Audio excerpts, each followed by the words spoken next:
Hi everyone! What I just want to do is explain that I was working in the garden this morning and I thought, gee, I should just turn on a camera or two and talk as I work.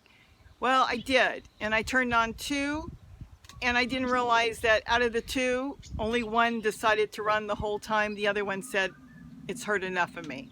So anyways, that's why I'm kind of looking off in the yonder because, well, I was looking at the camera that wasn't running. It decided to shut off. So I just wanted to let you know. So let's go see. It's kind of questions and answers and kind of going over some of the things that people have asked. And I thought it's just a nice thing to just work in the garden and talk to my friends. Okay, let's go. Hi everybody. This morning I came out to have coffee. I like working in the garden in the morning and it's not so early anymore. And I started doing stuff and I thought, you know, maybe I should just stop and finish on camera so you can see what I do and you might get tips and you might not. I'm trying to figure out which cutters are better. I think I'll go with this one.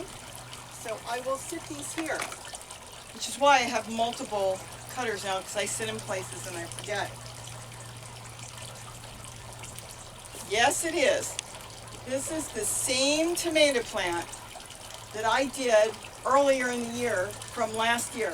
And it's still growing tomatoes. And I don't have any place to sit this. I could put it in my pocket. You know what? I'm going to just sit this here right now on the ground. And what I'm doing is I'm staking the tomato plant up. And sometimes if I can't get it to reach the stake, I stake it. I use masking tape for everything. Everything goes back in my plants. I stake it to itself.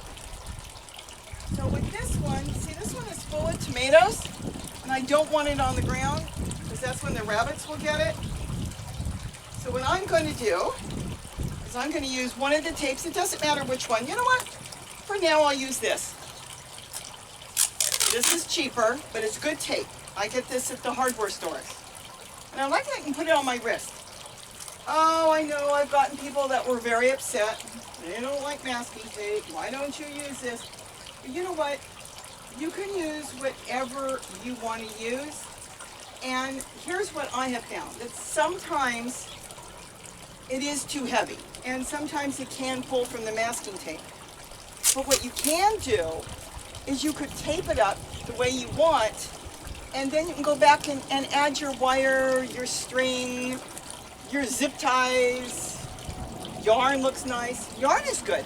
Certain yarns you get from the craft store are really good because they're made, you know, they're designs that you would do sweaters. So they are really, really weatherproof. They work really good. But for me, I'm just crazy about the masking tape because it has made my life so easy. When I first started gardening really big, a few years ago, I found all the things that you had to buy for your tomato plants, your big stakes and your wire stakes and then the clips and all that. The clips break, they're expensive, and then you only have a dozen in a package sometimes and you're kind of trying to be careful you don't use them all on one plant because you may want them for another plant. And I don't know, I found it just kind of like I wasn't putting on as much as I should have or doing as much as I should have. But with masking tape, you've got the whole roll. It's so cheap. And you could just keep going and going. Now, if it falls on the ground, a lot of times it will break down on its own. And if it doesn't, pick it up and throw it in the trash. It's just tape. It's paper, basically. It is safe to use, and it is my favorite to use. I know you can't see really too much. I hope you can. But I actually take the plant to itself. Oh, excuse me for bending. Now I will trim off what I don't need. And I usually have a bucket for my leaves. Actually, I do. Hold on. Because I have been cleaning in the garden. And that's one thing I don't want to do is throw anything away as I state over and over. You know, this all breaks down into wonderful compost. It turns into soil. And it's coming out of your garden. So you know, if you're not spraying, you know exactly, you know, that it's organic. And if you are spraying a little bit, if you do have issues and you did have to get some spray, at least you know you're not using something really bad that some places do use. But now I'll go back and I'll trim up the plant and I'll keep going. But now I've got most of the plant off of that. Oh, there's another tomato. Let's see what I'm going to do with that. I can't sit it on this bucket because this bucket is my water fountain. That's my bucket fountain, and the solar panel's over there. But this really does help save my tomatoes. Let me see if I can move back a little bit. And see, now I don't really have a place I can put this one. Let me straighten this out and I'll trim this down afterwards. So what I'm going to do with this particular branch is I'm just going to tape this tomato to this branch. So it's basically staking tomato to tomato. And since I want that tomato to ripen good and I don't want it to fall again, I'll just go over it again. The tape is cheap. About 2 rolls in the beginning of planting season, and I have not even finished those rolls. Look at that. Isn't that cool? My favorite thing to stake with is masking tape. Yeah, I was going to pull this plant out early in the year, and I started staking it, and it was massive. And it's been growing, you know, all spring, all summer, and it's full of tomatoes. So as long as it has life, let's see, do I want to stake? Yeah, I can leave that. As long as it has life, I'm going to leave it. Now, sometimes if you don't, you know, stake them up right away and they bend, you have to be really careful straightening them out because tomato plants snap. If they do snap off, take off some of the leaves and stick it in a pot with potting soil in it, keep it damp, and they grow. You can grow tomato plants from cuttings. So if you've got a tomato plant that you really like, take some cuttings off of it. I do that all the time too. And that's a good thing to do, because then you know exactly what you're getting. It's a clone, so it's not going to grow any different. It's not like if you keep the seeds, you don't know what the seeds are going to turn out to be, you know, when they grow. Those could be anything. If it cross-pollinated with a different tomato, sometimes if you bought the plant, it could have been a special plant that was designed where it was cross-pollinated to start with, and so you think you're going to end up with that tomato and you don't. So if you clone your tomato by taking off a cutting, let me see, I should cut some off. What it is as the tomato is growing, it throws out shoots on the side, and that's the shoot you want. And you can cut that down, and you can stick that in potting soil. But today it was really, I just wanted to come out here and stake. Let's see, what else happened? What happened over the weekend? Oh, I can't say yet. Okay, somebody I know that's close to me came over and decided to pick from my garden, finally. They should have been doing it for a long time.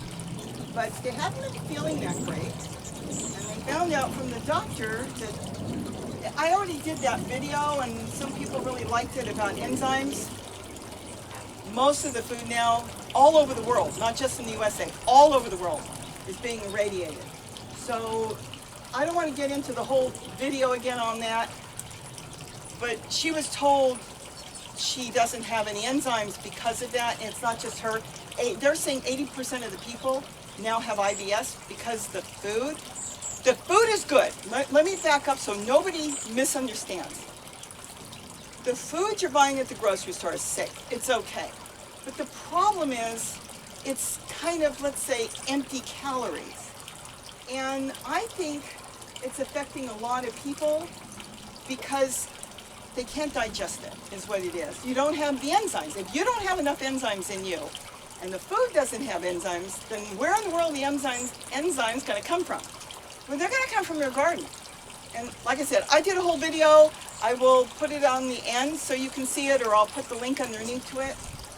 But what was interesting, and this is why I found it interesting, is she came through with me through the garden, and she was saying, oh, what's that? And I said, it's sprouting broccoli. What's that? It's purple kale. What is that? And we went through all the different kales and plants. So she actually started to eat it. She started breaking off pieces of sprouting broccoli.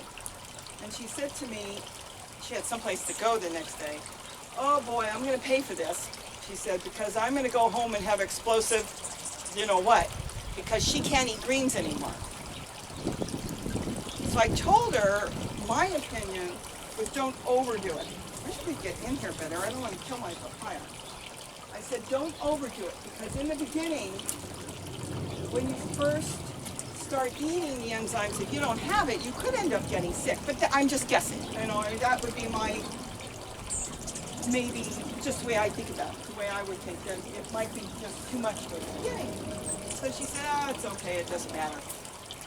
So she was walking through and eating and trying mint and eating this. And she said, boy, I go home, I buy a bag of greens, and she'll eat a little bit and she's sick. So she went through, they were here for about an hour, and her husband filled up a big bag of collard and kale and tomatoes and stuff, and I don't even know what else. I just gave him a cutters and said, go for it. I didn't want to ask her, but I asked her the next day, which was last night, how are you? And she said, surprisingly, I had a really good weekend. And that was amazing. She can't eat greens. She couldn't eat any of the greens. She assumed she's got a food allergy. She doesn't have a food allergy. She doesn't have enough enzymes to eat the food that's been cleaned up, completely cleaned up, so she can't digest it. But she walked through here and ate, and goes home and she had a good weekend. That was interesting to me. This is why I've been trying to push people to grow something. And you don't have to grow a lot. This HMO that is very aware of this problem that's going on with food explained to older employees that you leave work, you go out to eat, you go to restaurants, you go to the store, you buy all this bag stuff, you eat it, and there's no enzymes, you can't digest it. There's a lot of people now coming in with Crohn's disease, colitis, because if you get IBS and you don't take care of it, it can go into different things. There's all kinds of IBDs, disorders, that's a disorder. And I'm starting to find so many young people. You used to think kids had a stomach of iron. They could eat anything. They can't. They can't digest anything. I'm going to try to step around and take something else. They can't digest a lot of this food, so they're having problems now. I mean, young kids, and yeah, I know I use that loosely, young kids, because they're like 20 years old. But still, 20 years old shouldn't be coming down with all these issues and problems, I would think. I relate that to a lot of the food they're eating, not that it's toxic, and not that it's too clean, but it doesn't have what our bodies are machines. It doesn't have what our bodies need.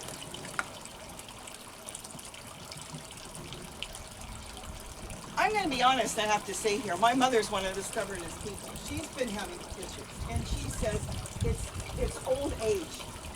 I agree. There's a lot of things that we'll get as older issues. But I don't think your digestion should be one of them. And she will go to the store and she will buy. She doesn't live close enough to come to my garden.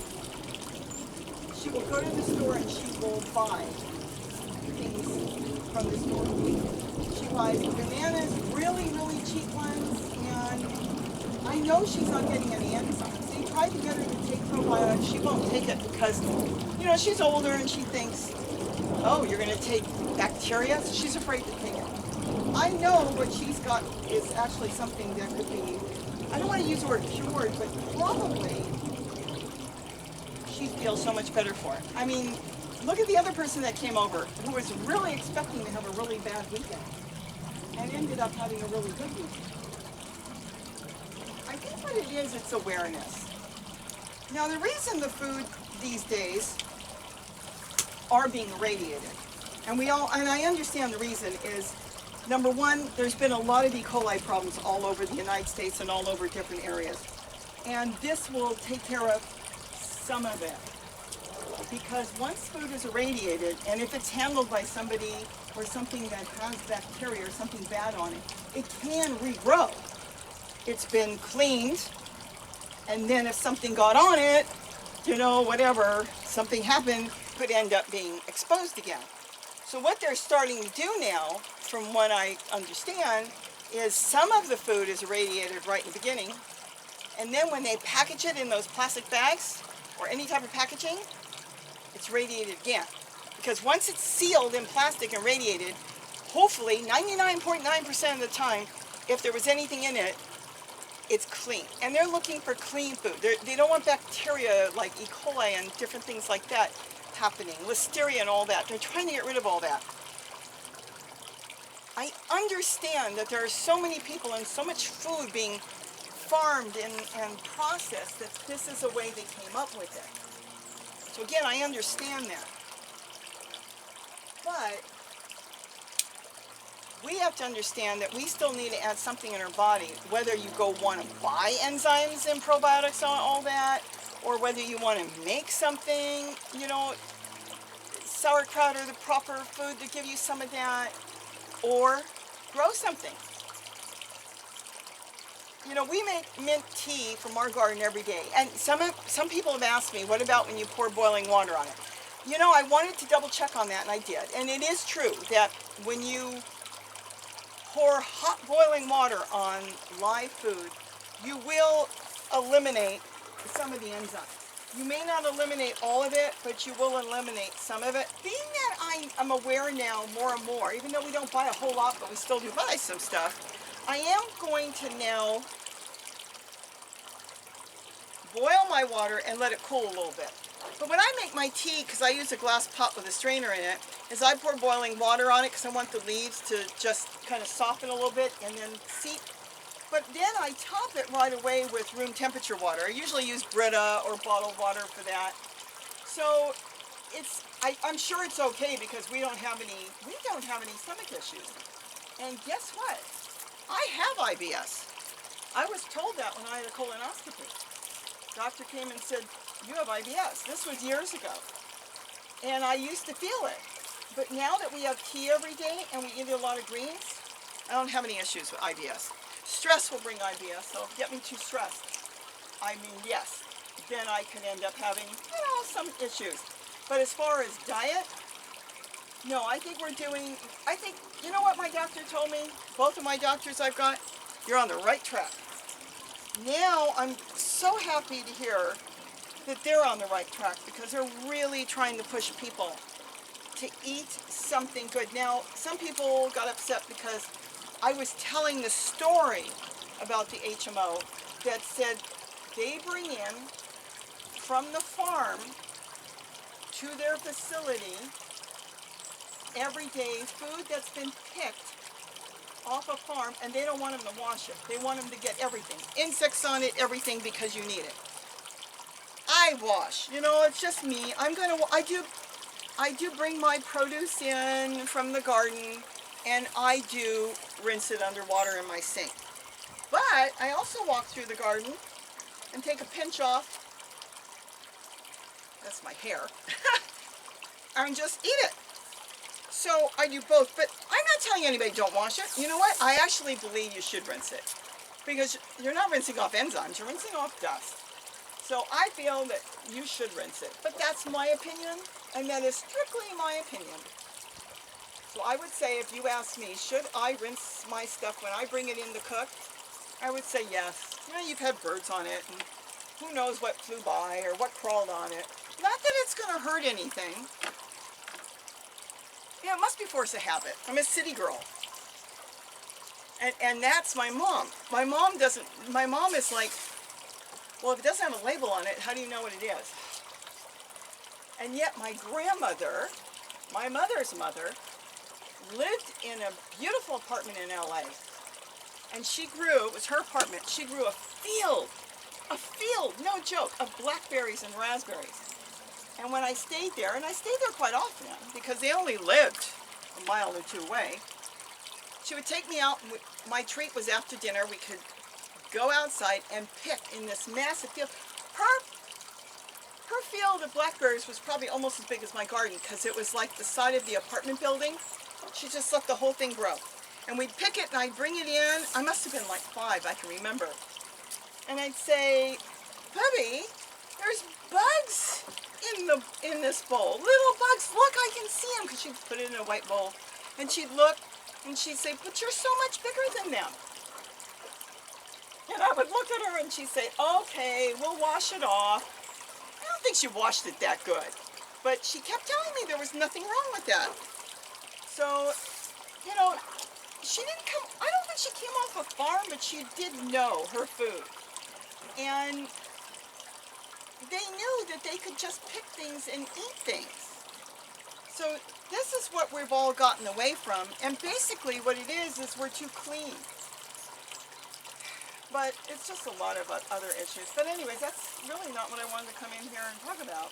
So I do have a whole video on that. But I guess I wanted to come back and tell some people, absolutely, you come back and you tell me, I'm going to wash my produce, my stuff out of my garden. Wash it. I do. Yes, I walk through my garden every day and I pick things every day and I just eat. But I do bring it in when I'm cooking it, and I do rinse everything really, really well. When I'm making eggs in the morning, like I did this morning, and I picked all kinds of greens, I did wash it. I washed it, put it in a strainer, rinsed it, chopped it up, threw it in some eggs, and kind of like an omelet in a way. I'm going to switch. Switching tape. I don't know why. Going from green to this. I wash it. I rinse it. I rinse off. There's dust. I rinse it off. You know, I think, again, what that HMO is trying to do is make a point to their employees that work there that there is a problem. The food, which was explained to them, is now, we don't want to use the word not healthy, but it's not, it doesn't have what we all need. Oh, that's so long. And they want them to understand that you don't need a whole lot of enzymes. So if you ate all day food from the grocery store in plastic bags, that was irradiated, but then you went out and picked some parsley and picked some mint or picked some kale and ate that too, you will get the enzymes from that, which will help you digest the other food that didn't have it. That's the point that they're trying to make. Why they don't want them to rinse it, I don't know. I mean, that's, you know, that's whoever decided it at that HMO that was the way. They're not allowed to rinse it. That was the way that they decided to do it. Rinsing to me is no big deal because rinsing is just rinsing. I think what they wanted to show them, you know, my guess now I'm thinking about it. See, I'm taping tomato to tomato, and this will be really, really good. I think they wanted them to understand that the food they were bringing in was really organic and really good. And the food that you get from the store has to really be washed, and it doesn't have everything you need. So that was it. So this is more of an update on the other video. If you have any questions on it. Somebody asked me, aren't they supposed to put that symbol on it? So we know. Yeah, they are. They are supposed to put that symbol on it. But what I'm finding out is some of the food is not. And they're writing on the labels, if you have any questions about the way our product was packaged or treated, call us.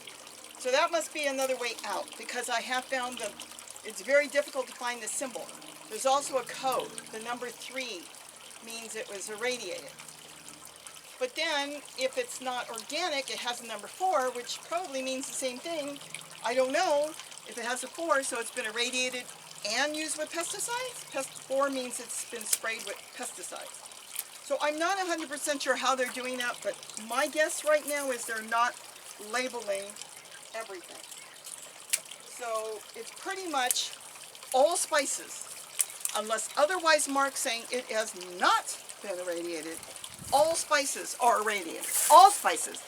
And this is why we went and bought some coriander, and we tried to grow it, and we couldn't figure out it sprouted, but not one grew. I didn't know.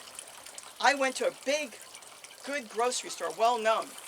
It wouldn't grow. I did not know that at the time, this was last year, I didn't know that they were all being irradiated, so they will not grow. So all spices, don't buy spices and try to grow them, they're not going to grow. They're rarely going to grow. You can try it, you have nothing to lose, but they're not going to grow. Nuts. nuts are being irradiated. From what I understand and read, all spinach is being irradiated. All greens in packages is being irradiated. They're pretty much irradiating everything. I bought some apples, they were all irradiated. Oranges are being irradiated. That's for shelf life. That's what they're doing that for. Because when they do the apples and oranges and even your greens, it's shelf life. Because what the enzyme is there for is to break down, as nature would. It's got enzymes in it. It will break it down and ripen it, and it will continue to ripen, and it will get redder and softer, and it will fall to the ground and break down and grow. Well, when they're irradiating it, once it turns kind of red, they irradiate it. That's it. It's not going to ripen anymore. My mom said she went to the store and she's been buying plums, and it's been sitting on her counter for weeks and weeks and weeks, and they're hard as a rock and they won't ripen. They're not going to ripen. Those have been irradiated. You should look at they might have a sticker on it that will say, once they're irradiated, they're not going to ripen. They will eventually rot, but that's not the same as ripening and turning nice and sweet and ready to eat. So, again, I'm not scaring anybody. I'm not afraid to go eat food that's been irradiated. Obviously, I have. But what is scary is just eating that. If you were just eating radiated food, you would end up with stomach issues. And this is why this HMO is saying 80% of the people now are dealing with IBS. IBS is scary because that's going to cause other colon problems, and that's when it can get so bad, God forbid, you could end up with colon cancer. This is not a laughing matter. This is no joke. People are going to need to do something. I'm thinking somebody's going to come out with all these fancy enzymes and probiotics to take every day, and again, we're back to pills. So, I don't know, but they are aware of it, and they are starting to tell people that they know that they've got it, and they know what's causing a lot of the problems. I think that's pretty good. I still have to get that fig tree out because I really don't want that fig tree. I've got another big tomato in there. I just thought I'd come out to the garden today and chit-chat with you all. And let's see, what other questions were there? Oh, somebody said they wanted, Richard, I think, said he wanted a list of all the plants I grow. I don't even know what I grow.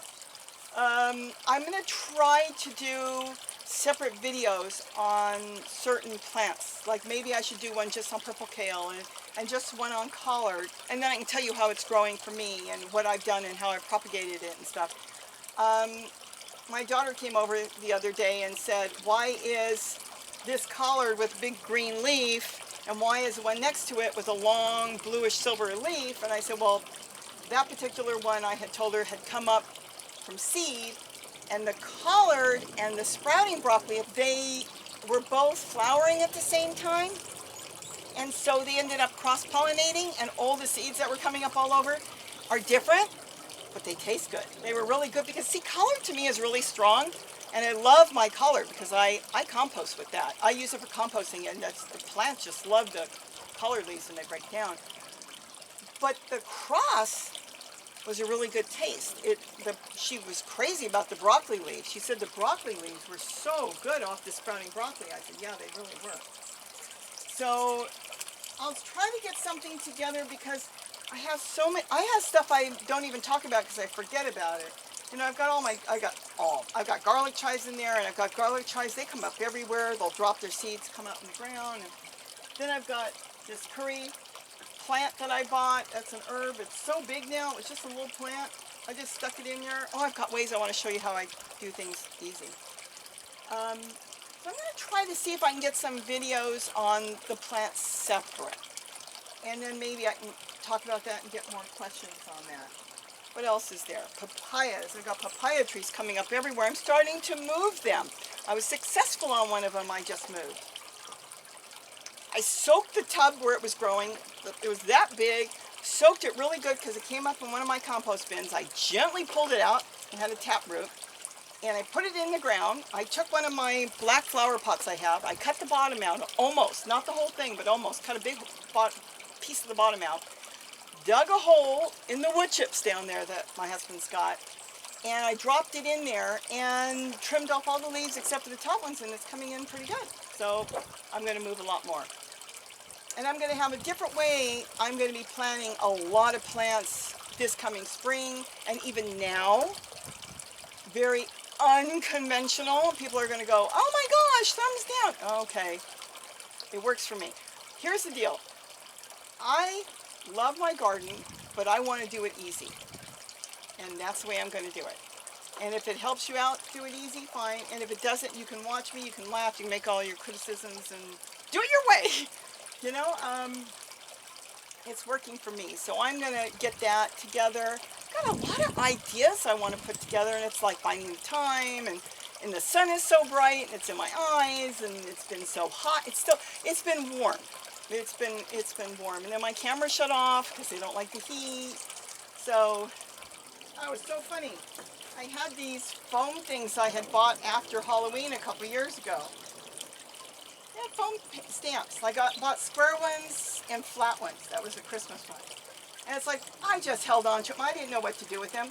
Well, I screwed the square one together with the flat one, made a hole, and it's been working really good. So I'm always buying stuff and trying to figure out stuff what I'm going to do. But I do want to do a video on walking onions. That is just my favorite onions. Probably, I think it's one of the only onions I'm growing right now.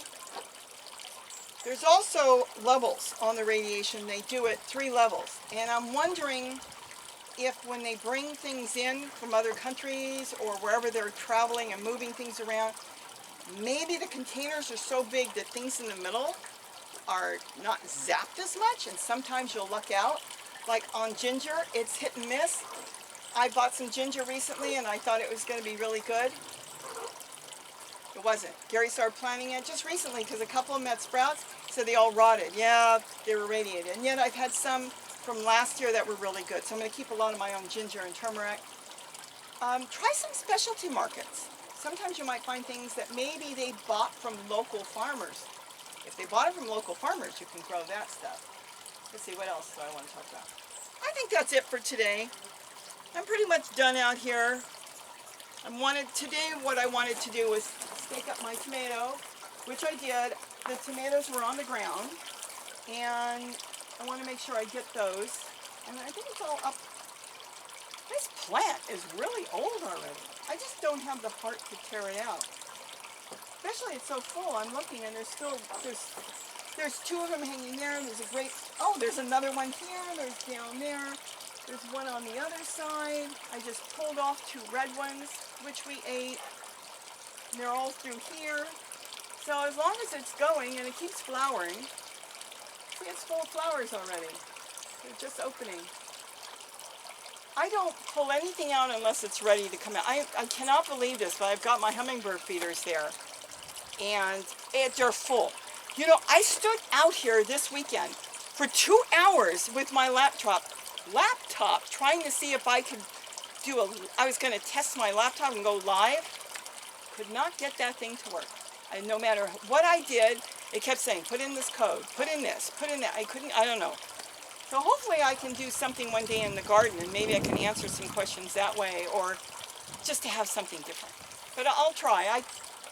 I'm not real big with the cell phone, so I don't know. And plus we don't have a good cell site here, and they know it, the phone companies. There's not much I can do. I'm kind of like in a canyon, and so it's hit and miss. So I might have a cell signal here, and I might step over and not have one there, and then it's one of those things like you see on TV, you're looking and that's what it is. So I would have to use hardwire or be close enough to be able to step out and I'll figure it out. When I'm determined, I figure it out. So I'll figure something out. So I guess with that, I think I rambled on about nothing. I got to pick my pepinos, which are over there. I've got a melon I've got to go pick. I've got melons, the Korean melons coming up. And see, I've talked about this. I pick as we use. I don't pick just to harvest. I do have a whole bunch of zucchini I have picked because when the rabbits came in, they started nibbling, so I had to pick more than I wanted. Gary found this morning, he said, look at this leaf. It's down there, I'll show you. Look at this leaf. See this leaf? It's got a hole. He goes, the rabbit ate it. Oh, they were eating my sprouting broccoli? No, this leaf. How did it eat that leaf? He climbed up. He actually watched him. He didn't have a camera. It was early in the morning. He had climbed up to get as high as he could to eat a sprouting broccoli leaf. I told you they tasted good. Even my daughter said they taste really good. That's the one Kitty loves. Oh, my Yorkie loves sprouting broccoli leaves. She'll eat the broccoli, she eats the leaves. But now they're climbing to get to things, my rabbits. There's been a lot of rabbits. Kind of like the hummingbirds. We've got like thousands of hummingbirds. Yeah, well, I think we've done that with the rabbits too. And the skunk the other day, running along the wall, my other part of the garden down there. I haven't really done too much down there. Kind of concentrated here. It's like, why do I want to expand so big when I have so much room here? I've got a container down there I haven't even started planting in. And then I have other ways of doing it because like there's an empty container here. Well, I'm not going to move that container. It's empty. It's just soil in there. Whatever was in there died back. I'm going to put another container on top of it and stack it instead of digging it out or compost. I'm just going to stack on top, make it a little taller. So I do things different. But you know what? I like it. It may look a little jungly, but I like it. And I haven't watered my garden in like 2 or 3 days. It's been really damp. I've checked the soil. So even though it's been warm, it's been really damp.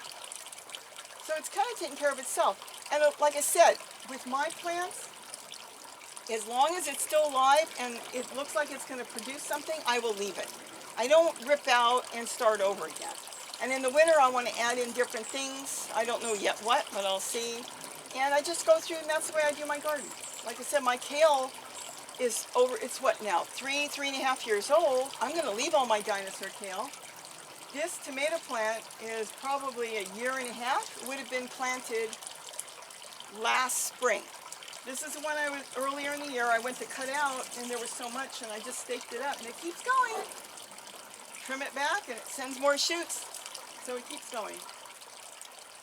Somebody asked me, compost. What do you do if the plants have died back?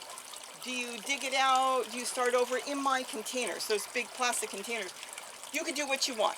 And I do it different ways too. Sometimes I just start throwing more compost on top because it compresses down, kitchen scraps. Or I will put pots in there, big pots right on top of the soil. I'm going to have to show you. It's better to show you. And plant on top that way. Or if you need soil somewhere, even though the plants are gone, you could take that all out, put it around your garden, different places, and start over. There's a lot of different ways you could do it. Basically, there's not a right way. It's whatever way you want to do it. So I think I've talked your ear off about nothing. And this is a new shirt I made. Isn't this cute? This was a tank top that I used to wear 20 years ago. And I found it in the drawer the other day. It's got a small pocket too, which I'm going to put on another shirt. I thought, I am not wearing it. It's sitting in the drawer for 20 years. So I cut it, I made a pocket. And now it's going to be more useful, and I'll be wearing it. So with that, have a great day, and don't forget to eat what you grow. Bye-bye. Bet you all went off. Yep, it did. And I have no idea when.